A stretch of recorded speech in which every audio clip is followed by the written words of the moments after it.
السلام عليكم ورحمة الله. بسم الله والصلاة والسلام على رسول الله. مرحبا بكم مشاهدي الكرام في قناتي وقناتكم مع شانيل بشرى أبيض. اليوم نهار جديد ووصفة جديدة. نتمنى الفيديو ديال اليوم يلقاكم في أحسن الأحوال بالصحة والسلامة وتكونوا هانين وفرحانين إن شاء الله. اليوم جيت نحضر معكم واحد الوصفة صحية ورائعة. نتمنى انكم تكملوا معايا الفيديو حتى الاخير. اليوم جيت نحضر معكم هذه الوصفه كنحتاجوها في هذه الوقيته ديال البرد. هي صحيه وزوينه. اليوم غادي نصايب معكم الوصفه ديال الشريحه البلديه بالثومه البلديه. كتجي زوينه ورائعه، كتحيد لينا كنعرفوا دابا كاين البرد والنزلات ديال البرد. هذه كتقينا من البرد ومن خصوصا اللي عنده الحساسيه. صحاب الحساسيه كيديروها كلقاو عليها راحتهم، زعما كتخلصهم من الحساسيه. غدا نصايبها معكم دابا. انيت انا محتاجاها وبغيت نصايبها، قلت لي مالا نشاركها معكم. نشارك معكم هذه الوصفه اللي تعم الفائده للجميع. غادي نحتاجوا في هذه الوصفه ان شاء الله غادي نحتاجوا الشريحه البلديه. انا خديت المقدار اللي بغيتو. انا خديت هذا القياس. غادي ناخذوا شريحه ونمسحوها مزيان. انا راني مسحتها بسربيته شي زويف وتمسحوها بها. وخديت معايا الثومه. غدا ناخذ الثومه حتى هي، وغدا نقرا ثومه بلديه ديك الحمراء. وغادي نحتاجوا العسل والزيت، زيت البلديه تكون نوعيه جيده، والعسل تا هو يكون نوعيه جيده. غادي نبداو الان في تحضير الوصفه. غادا نجيب هاد الشريحه، نجيب موس التبصيل. غادا نقي اول حاجه. غادا نقي الثومه.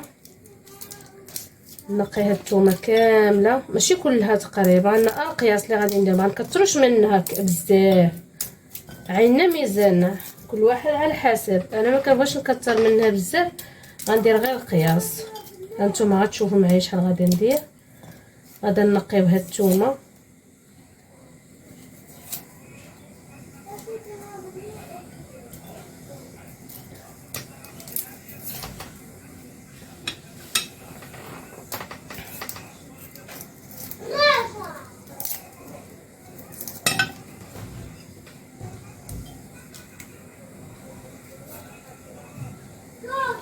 غنقي الثومه القياس اللي بغيت، وغادا نجي نوريكم كي غنديروا لها الطريقه ديالها، طريقه هاد الوصفه.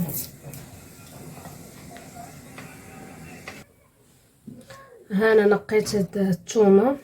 غناخذ غير القياس، هاد القياس هو اللي غادي ناخذو ديال الثومه.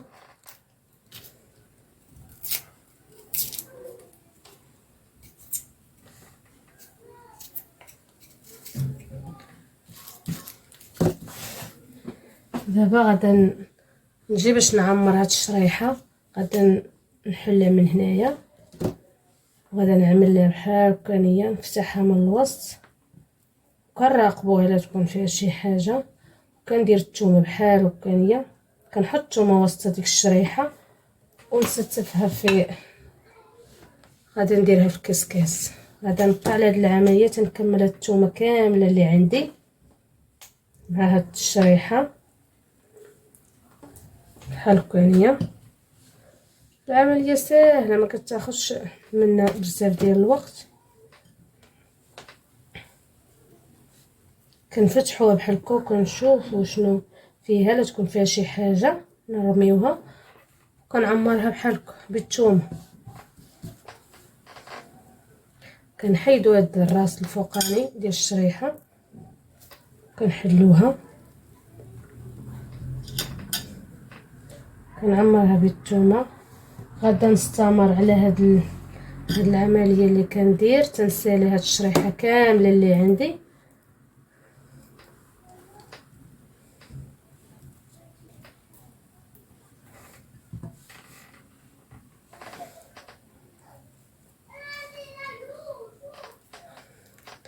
هاد الوصفه راه صحيه، كنديرها من العام لعام. كنصايبها وكنخليها في الثلاجه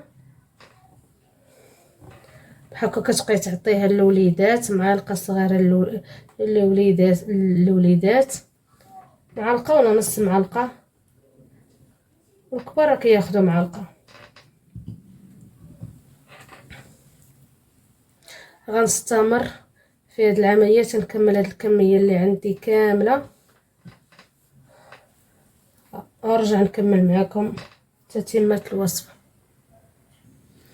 انا بعد ما كملت الشريحه كامله عمرتها بالثومه، ساليت هذيك الكميه اللي عندي. دابا غادا ندير برمه فيها الماء، وغادا نجيب هذا الكسكاس وغادي نستف فيه هاد الشريحه اللي صايبت كامله، غنستفها هنايا.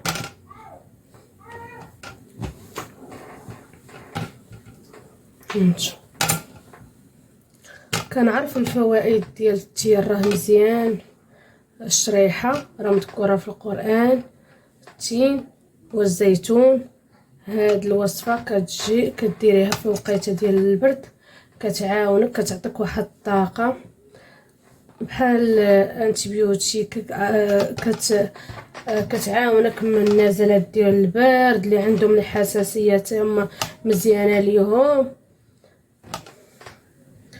كنستعملها انا بزاف هاد الوصفه، كتجي رائعه، غير جربوها وغادا تعطيكم نتيجه مرضيه. وكنتمنى اللي وصل معايا حتى لهنا الفيديو انه ما ينسانيش من اللايكات ديالكم، من اللايكات ديالكم، واللي ما مشتركش عندي في القناه يشترك باش يوصلك كل جديد، وانه اللي عجبو الفيديو بارطاجيه مع الاهل والاحباب لتعم الفائده. وشكرا لكم بزاف بزاف، ما تنسونيش من اللايكات ديالكم، وشكرا لكم بزاف. انا دابا غادا ندير غادا نديرو في البرمه حتى تبخر هاد الشريحه، وغادا نرجع نكمل معكم تتمه الوصفه. هانتوما بعد ما درتها في الكسكاس كتفور، شو كتعطي واحد الريحه رائعه في الدار.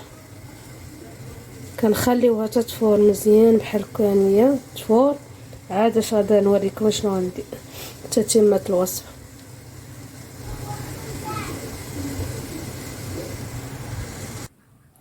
بعد ما فار هاد سميتو فارت هاد الوصفه ديال الثومه هي والشريحه، فاروا في البرمه. دابا راني حطيتهم وجبت غادا نقردهم بهاد القطاعه ديال الربيع كامله، غادا نقطعهم بحال هكا.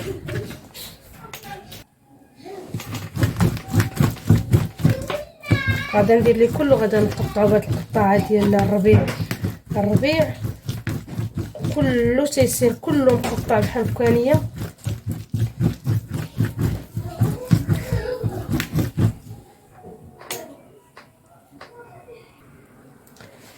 بعد ما درتها بهذاك الموس ديال سميتو كامله بعشتها بها سميتو، قطعتها بالقطاعه ديال سميتو قطاعه ديال الربيع.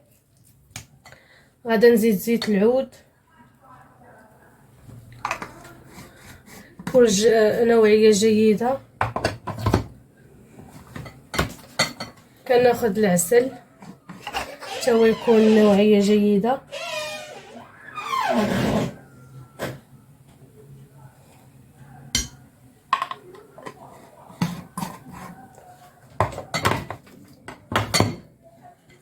كنخلطو مزيان هاد الثومه مع العسل وزيت العود.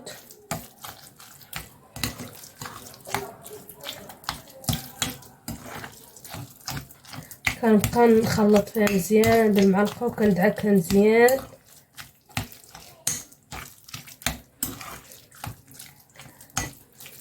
كتجي بحال شكل الكوفيتير. صدقوني هاد الوصفه رائعه، غادا تهنيكم من المشاكل ديال الحساسيه ديال الكحبه، كيكون يضربك البرد، خاصك غير تداوميها، ديريها في الثلاجه، وملي الليل ملي تبغي يبغي الواحد ينعس ياخد منها نص معلقه ولا معلقه كبيره هاو ينعس. كنجيب واحد القرعه كتكون معقمه وكنعمر فيه هاد الشريحه كامله.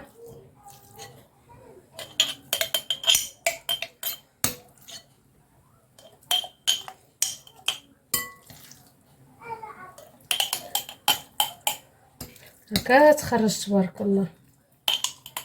حالو المذاق ديالها زوين بحال الكوفيتيه. كنتمنى انكم تجربوا هاد الوصفه وتنال الاعجاب ديالكم وتلقاو عليها راحتكم، وتردوا عليا في الكومونتيرات واش عجباتكم ولا لا، واش هناتكم من المشاكل ديال الكحه وديال الحساسيه. وانا مأكده انها غادا عندها نتيجه زوينه. انا كنجربها شخصيا، معتمده عندي، كنديرها لافراد الاسره ديالي.